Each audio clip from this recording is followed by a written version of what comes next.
नमस्कार. आम्ही सारे खवय्याच्या या भागात सर्व रसिकांचं मी अतिशय मनापासून स्वागत करतो.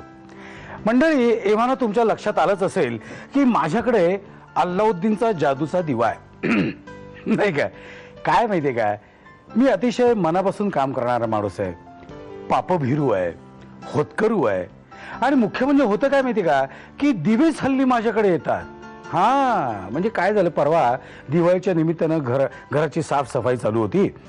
जिथे अतिशय कमी अडगळ आणि कमी अस्वच्छता होती ना, त्या सगळ्या खोल्या माझ्या बायकोने आणि मुलीने स्वच्छ केल्या. आणि अतिशय रद्दड जी खोली होती, प्रचंड अडगळ जिथे होती, ती खोली त्यांनी माझ्यासाठी ठेवली स्वच्छ करायला. आणि त्या दोघी गेल्या शॉपिंगला. आता अतिशय जोखमीचं काम असतं ना स्वच्छता करणं. त्यामुळे मी माझ्या मित्राला जरा बोलवलं, ये बाबा मदतीला. आणि आम्ही दोघांनी साफसफाई करायला सुरुवात केली. आणि साफसफाई करता करता एक दिवा सापडला. जुना होता. म्हटलं हा कसा दिवा, काय वेळ आपले स्वच्छ करायला टाकता येत नाही ना. स्वच्छ करायला घेतलं तेवढ्यात एक जीन आला तिथून बाहेर.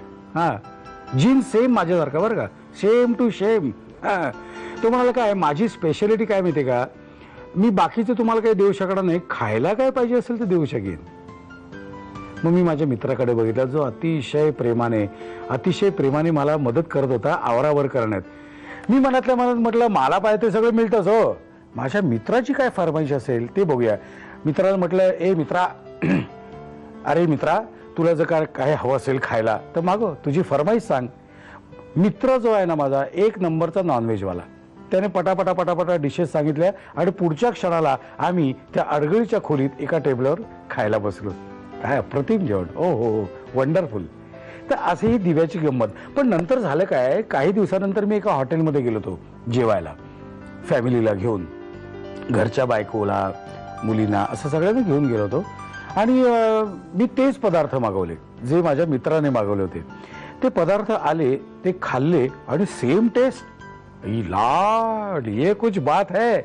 म्हटलं या शेफला आपल्याला भेटायला पाहिजे. या शेफला भेटलं की या शेफला मदतीला घेऊन हे सगळे पदार्थ मी तुमच्यापर्यंत आणू शकतो. म्हणूनच त्या शेफला आज इथे हजर केलेलं आहे. मी तुमचं स्वागत करतो, शेफ भाविक. नमस्कार. नमस्कार. मला सांगा, आपण राहता कुठे? मी डोंबिवलीला राहतो. डोंबिवलीला. आणि लहानपणापासून तिथेच आहात? नाही, मी आधी पहिले बदलापूरला राहायचो. बर. मग नंतर वडिलांच्या जॉबमुळे मग आम्ही डोंबिवलीला शिफ्ट झालो. ते आज तक डोंबिवलीला. बर. किती वर्ष झाली साधारण? डोंबिवलीला 40 वर्ष झाली. 40 वर्ष. Oh my God. 40 वर्षापूर्वीचं डोंबिवली आणि आजचं डोंबिवली याच्यात काय फरक जाणवत होतो? एक तर म्हणजे लोकसंख्या तर आहेच वाढली. हो. शिवाय पहिले जे डोंबिवली जी जुनी घरं होती, ती सगळी जुनी घरं जाऊन सगळ्या बिल्डिंग टॉवर्स उभे राहिले. आणि शिवाय पहिले फक्त महाराष्ट्रीयन आपले ब्राह्मण लोक वस्ती जास्त होती. आता इतर जाती सगळे आलेत, म्हणजे नॉर्थ इंडियन तर आहेतच. ते कुठे तर सगळीकडे कुठेही जातात. हा, म्हणजे त्यांची ती खासियत आहे, जागा दिसली की घुसतात ते. आणि इतर जाती साऊथ इंडियन्स आणि गुजराती हे लोकांचं जास्त लोकसंख्या डोंबिवलीत आलेली. हा फरक आहे. आणि शैक्षणिक क्षेत्रात काय प्रगती? शैक्षणिक क्षेत्रात डोंबिवलीचं खूप महत्वाचं स्थान आहे. डोंबिवलीला जवळजवळ माझं वाटतं 60% व्यक्ती शैक्षणिक क्षेत्रात नाव कमवलेलं आहे. हो. म्हणजे सगळ्या म्हणजे वैविध्यपूर्ण लाईन मध्ये. आणि सांस्कृतिक क्षेत्रात तर डोंबिवली अग्रेसर आहे. मला वाटतं दिंडी पहिल्यांदा तिथे सुरू झाली. डोंबिवली चालू आहे. गणेश मंदिर संस्थान.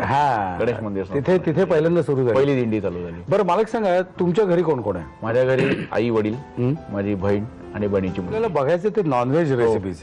मग आता आपण इथे नावं घेण्यापेक्षा तिकडे किचनकडे जाऊया, नाही तर ह्याच्यातच वेळ जाईल आपला. आपण किचन अवश्य. हा, मला सांगा, आज पहिला पदार्थ काय दाखवणार तुम्ही? फ्राईड पॉम्फ्रेट आयला स्पायसी करी. अहो, आपल्या या कार्यक्रमात शिव्या वगैरे द्यायला आलं नाही, शिवी नाहीये ही, शिवी नाहीये. मग ही केरलाची रेसिपी बनवण्याची पद्धत आहे. केरळामध्ये हा, म्हणजे साऊथ इंडियन मध्ये हा वर्ड वापरला जातो. आईला. बर, ठीक आहे. आपली पहिली रेसिपी तर तुम्ही नाव तर सांगितलं, परत एकदा सांगा. फ्राईड पॉम्फ्रेट आयला स्पायसी करी. आईला. चला, आता आपण आपल्या रेसिपीकडे वळूया. म्हणजे आधी मला साहित्य सांगा, काय काय आहे? हे आपण मीडियम साईजचे 2 पॉम्फ्रेट घेतले. ओके. हे नारळाचं दूध आहे, फ्रेश नारळाचं दूध काढलेले. भिजवलेले कोकम आहे 7-8 पीस. चिरलेला बारीक कांदा आहे, हळद, हे काश्मीरी लाल मिरची आहे, आपण रंगासाठी युज करतोय. बरं. हे कढीपत्ता आहे, काही कढीपत्त्याची काही पानं आहे. आणि हे तिखट आहे, रेग्युलर तिखट. हे किसलेलं आलं, हे जुलियन्स कट केलेल्या मिरची आहेत आणि मीठ. साहित्य बघितलेलं आहे. आता आपण जाऊया प्रत्यक्ष कृतीकडे. हो. काय करायची कृती? आता आपण पहिले याला मॅरिनेशन करून घ्यायचंय ओके. पॉम्फ्रेटला. बरं. तर आता आपण मॅरिनेशन कडे वळूया. पहिले आपण याच्यामध्ये हळद ऍड करणार आहोत. बरं. ज्याला जर तिखट वगैरे हवं असेल ना तसं आपण वापरूया. म्हणजे ज्यांना जरा जास्त तिखट खायची. हा, जरा तिखट बनवूया. जरा तिखट. चालेल. आता चारी पदार्थ तिखट बनवूया. चालेल. म्हणजे जरा सगळ्यांच्या लक्षात राहील आपण काय खाल्लं. मग आपण जरा थोडा अजून ऍडिशनल जरा तिखट याच्यात टाकलेलं आहे. आणि आता याच्यामध्ये आपण याची पेस्ट करणार आहे.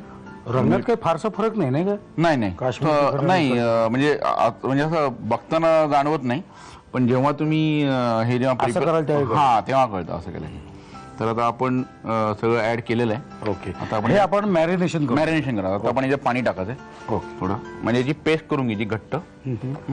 थोडंसं पाणी टाकायचं. बरं. आता आपण हे सुंदर एक आपण हे मॅरिनेशन करणार आहोत फिशचे. तर हे आपण मॅरिनेशन झाल्यावर हे अर्धा तास फ्रीज मध्ये ठेवायचं आहे. हे आम्ही मॅरिनेशन करून घेतलेलं आहे. आता काय करायचं? आता आपण हे फ्राय करायचं आहे. ओके. आता आपण हे पॅन मध्ये आपण हे फ्राय करताना ही जी पद्धत जी आहे, म्हणजे आईला जो मगाचा जो मी वर्ड वापरला हा केरला, तर ही केरळामध्ये साऊथ इंडियन मध्ये लोकांमध्ये ही पद्धत जरा थोडी वेगळी आहे. आणि मी याच्यामध्ये जरा थोडंसं R&D म्हणजे मी माझं स्वतःचं व्हेरिएशन ऍड केलंय. बरं. ग्रेव्हीसाठी काय करायचं? आता ग्रेव्हीसाठी पहिले आपण याच्यात आलं टाकणार आहे. ओके. म्हणजे आम्ही ऑलरेडी फ्राय पॅन ठेवलेलं आहे आणि त्यात तेल टाकलेलं आहे. आता काय आपण आलं ऍड करणार आहोत त्याच्यात. किसलेलं आलंय. आता ही पद्धत आयलाची पद्धत आहे, ही पद्धतच वेगळी आहे. जनरली पहिले आपण मसाले टाकतो, बरोबर, मग मिरची टाकतो, मग ऑनियन टाकतो. हे तसं नाही. या पद्धतीत पहिले आपण आलं ऍड केलंय. आता याच्यात करी लिव्स आपण टाकणार आहोत. करी लिव्स टाकलं. आता आपण याच्यात ऑनियन टाकणार आहोत. ओके. ही पद्धत आहे. ही पद्धत पूर्ण वेगळी आहे. ग्रीन चिली ऍड करणार आहोत. सही करा. आपण जरा थोडं तिखटच बनवू ना, स्पायसी म्हणून. आता आपण याच्यामध्ये मसाले आपण ऍड करूया. काय काय घालू? पहिले आपण हे घ्या, तिखट ऍड करू. थोडं आपण तिखटच बनवणार आहोत. नंतर काश्मीरी मिरची पावडर आपण ऍड करणार आहे. ऍड करा. झालं. आता हळद टाका थोडं. आता याच्यात नारळाचं दूध आपण ऍड करणार आहोत.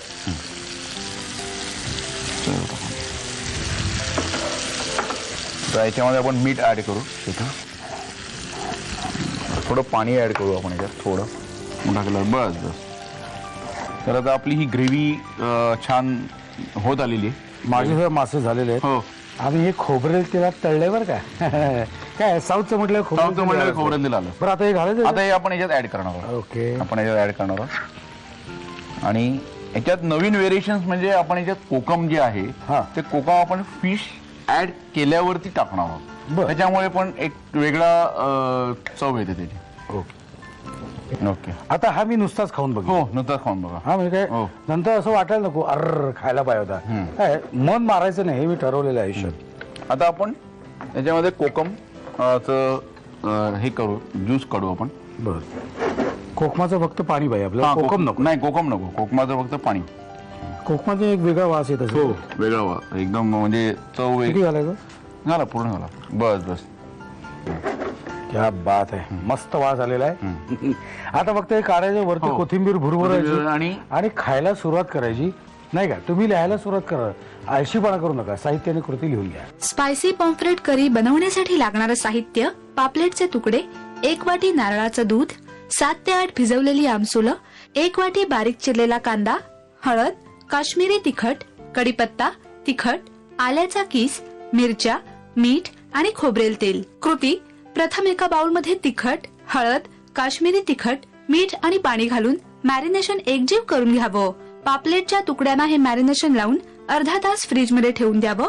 पॅन मध्ये थोड्याशा तेलावर मॅरिनेटेड पापलेट शॅलो फ्राय करून घ्यावेत. कढईमध्ये तेल गरम करून त्यामध्ये आलं, कढीपत्ता, कांदा आणि हिरवी मिरची परतून घ्यावी.